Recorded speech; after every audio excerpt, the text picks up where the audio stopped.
Hello guys, আজকে আমরা সবাই মিলে বেরিয়ে পড়েছি কোথাও একটা ঘুরতে যাওয়ার উদ্দেশ্যে। দেখো তল্পি তল্পা সব নিয়ে মাঝরাত্রে টোটোয় ঠেলে উঠেছি। টোটো থেকে আবার সাহস কম না, এই শীতকালেও আবার সামনে টোটো যাচ্ছে তাদেরকেও ভিডিও করছি। সবাই এবার স্টেশনে চলে এসেছি। কি না, আমরা ভোর 6টায় লোকাল ট্রেন দেবো। ও 6টা না, 3টে। 6টা তো অনেক ভোর। 6টায় তো আমরা স্টেশনে নেমে গেছি শিয়ালদা। এই যে শিয়ালদায় গিয়ে সব আমরা হনুমানের মতো টুপি মাথায় দিয়ে হাঁটছি। ব্যাগ বয়ে আমরা বহুত ক্লান্ত, আমরা এক জায়গায় দেখে চিন্তা করে নিলাম যে এবার কিছু খাওয়া যায় খুব। তো ব্যাগ পাহারা দেই আর ভাবি কিছু খাবো। তারপর আস্তে আস্তে ট্রেনের অ্যানাউন্সমেন্ট টাইম হয়ে গেল, কিন্তু ভিডিও না করলে হয়, পোস্ট তো দিতেই হবে। দেখো আমার ভাই আবার এদিকে পোস্ট দিচ্ছে। এই যে আমাদের ছিল হচ্ছে কাঞ্চনজঙ্ঘা এক্সপ্রেস।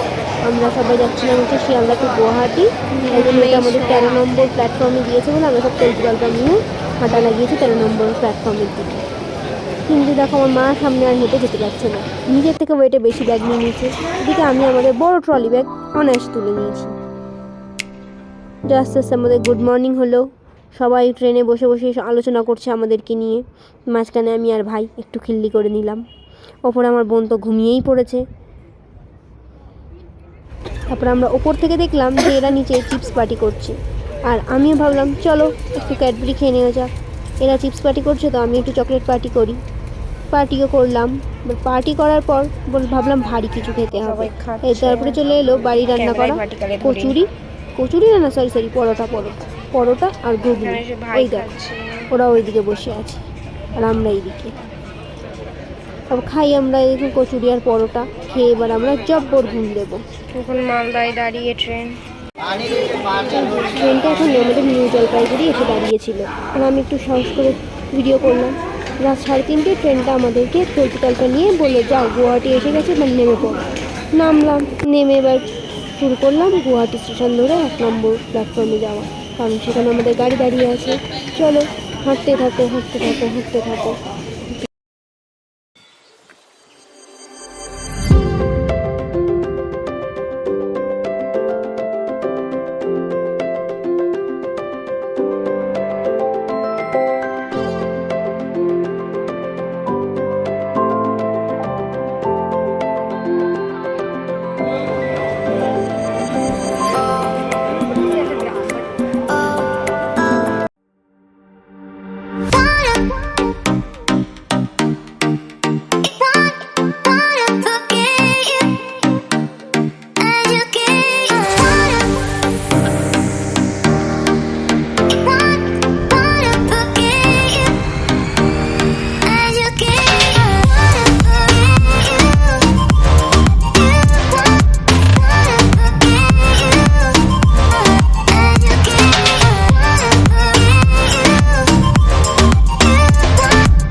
আমরা একটা ব্রিজ দেখতে পেয়ে সুন্দর একটা ব্রিজ দেখলাম, তো নেমে পড়লাম একটু ঘুরে আসার জন্য। কিন্তু ওখানে আমাদেরকে ঢুকতে দিল না, বললো ওখানে নো এন্ট্রি।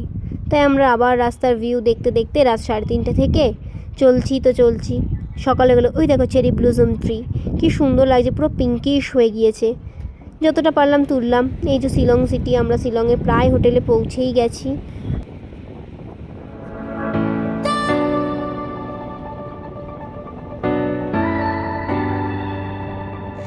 অনেক কষ্টে ফাইনালি ভোর 7টার সময় আমরা আমাদের রুমটা পেয়ে গেলাম। আমরা 2টো রুম নিয়েছিলাম, তোমাদেরকে এবার রুমটা সুন্দর করে দেখাই।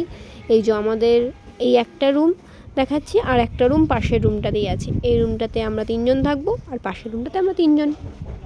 তো এই রুমগুলো দেখো, রুমগুলো খুব সুন্দর।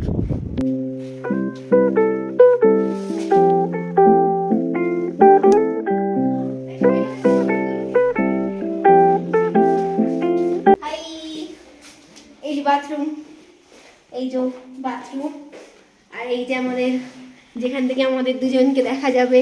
হাই, এবার ওই একটা রুম দেখাবো, চলো। এই যে আমার মা দাঁড়িয়ে আছে, আর এই একটা রুম পুরো দেখিয়ে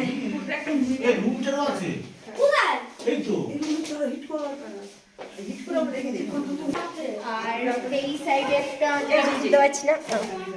এই সাইডে একটা ব্যালকনি আছে, ব্যালকনি থেকেও ভিউটা সুন্দর। এদিক ওদিক দুটোই দেখাতে পারি।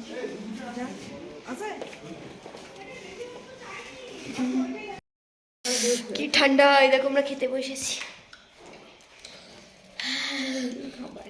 মানে আসো বুঝারে কেমন ঠান্ডা। ফুড রিভিউ দাও, ফুড রিভিউ দাও। ভালো খেতে? কোনটা কেমন বললাম? এও বলেছে ভালো খেতে। আলুর পরোটা, সবজি আর একটা চাটনি দিয়েছে, ভালো খেতে। দেখো আমরা যে হোটেলে আছি সেই হোটেলের ছাদ থেকে ভিউ, নিচটা খুব সুন্দর। এখানে আমার ভিউটাই খুব সুন্দর লেগেছে। দেখো দাঁড়াও, সামনে গিয়ে দেখাচ্ছি।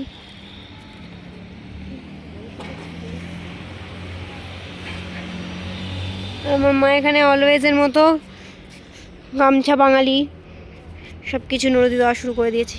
দেখো দূরে পাহাড়ও দেখা যাচ্ছে। কি ঠান্ডা, এতটাই ঠান্ডা যে আমরা খেয়ে উঠে আমি আর বুনু ঘুমিয়ে পড়েছি। আর উঠবো না এখান থেকে, আবার সেই দুপুরবেলা খাওয়ার সময় উঠবো, তারপরে আবার ঘুম দেবো, দিয়ে আবার বিকেল 5টায় উঠে তখন দেখবো যে এই শহর ঘুরে দেখা যায় কিনা একটুখানি। কারণ তো